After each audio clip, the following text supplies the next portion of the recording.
while it was not Earth humanity's fault that these false teachings were introduced on Earth. This source says that Earth humanity has been responsible to a large extent for maintaining and spreading the lies and evil.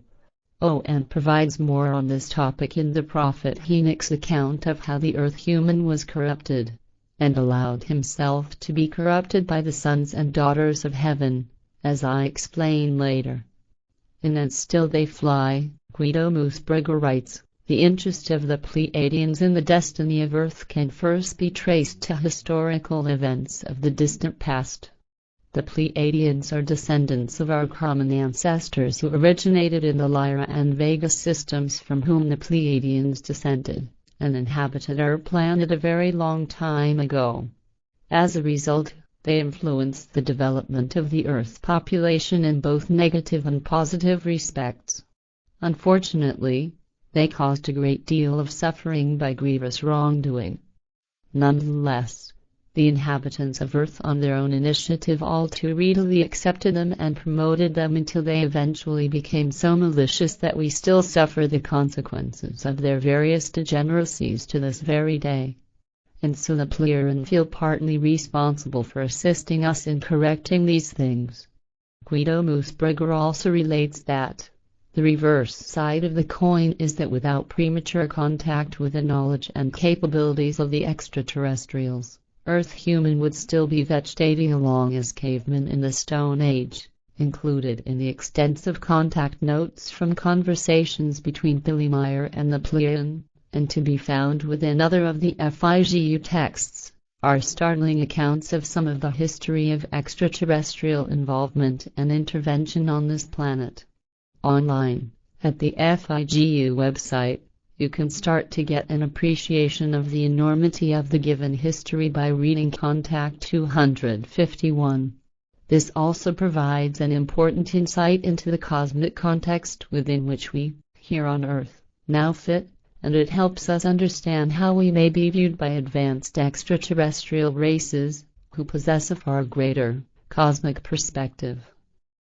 In OM Canon 52, our prophet explains in more general terms.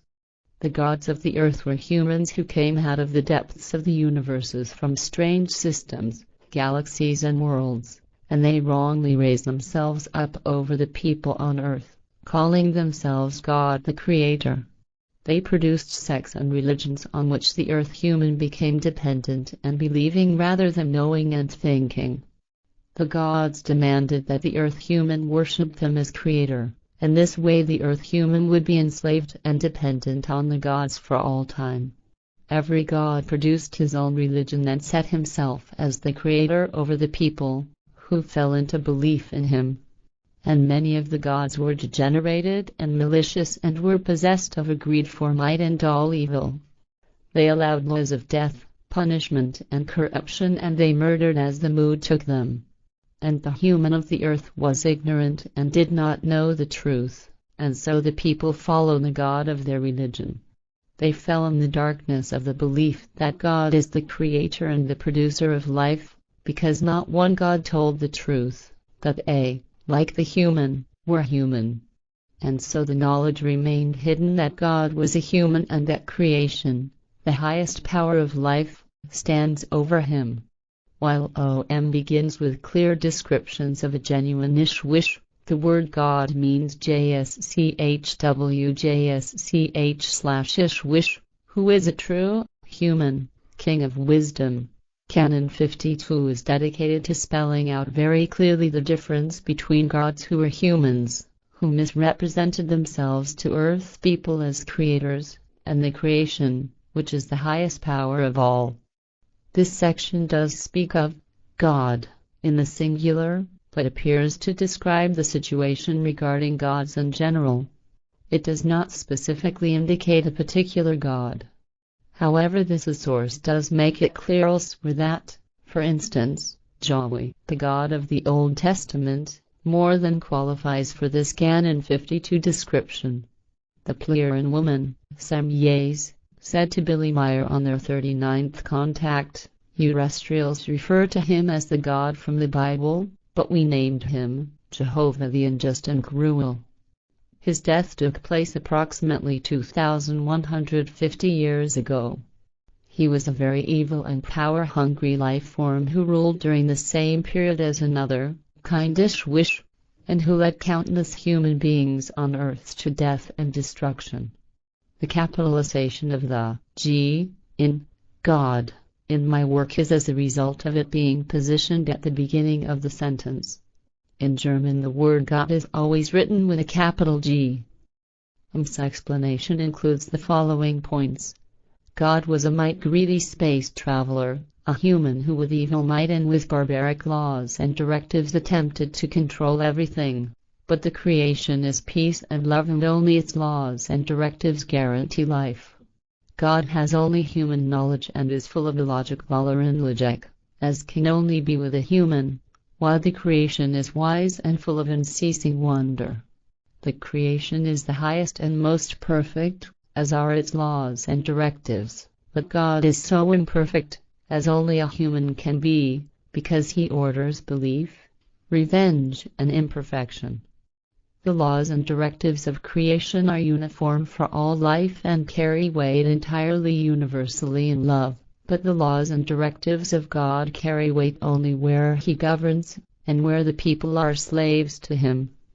In And Still They Fly, Guida writes a very helpful description of creation.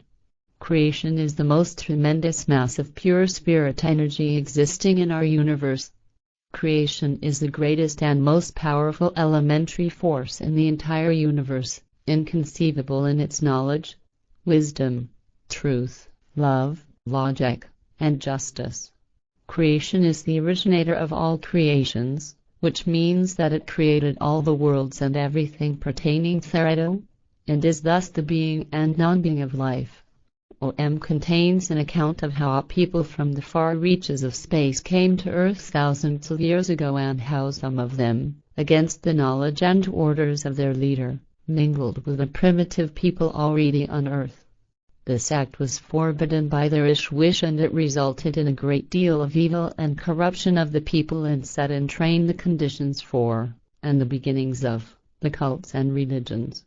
This following account comes from the section in O and described as the retransmission of original writings by the prophet Enoch, a version of which apparently in a greatly falsified form is known by Bible scholars and others as the Book of Enoch, a book which was left out of the Christian Bible because, despite the distortions, it still came too close to the truth.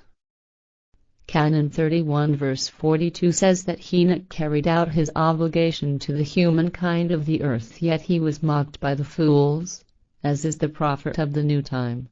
The Ishwish explains that Enoch taught his people at the age of 40. This is presumably when he told them the below story. He was born as an earth human and prophet 9,308 years before the time of the prophet Emmanuel, and therefore 11,245 years before the prophet of the new time. Therefore he was wholly an earth human through his birth on earth. However, his origin as a previous reincarnation of the same spirit form was on Luzon, which is a world very far from earth. The following events, which I related in incomplete form, but with a main storyline intact, seemingly occurred much earlier, -378. 418 years before Enoch's first birth on earth.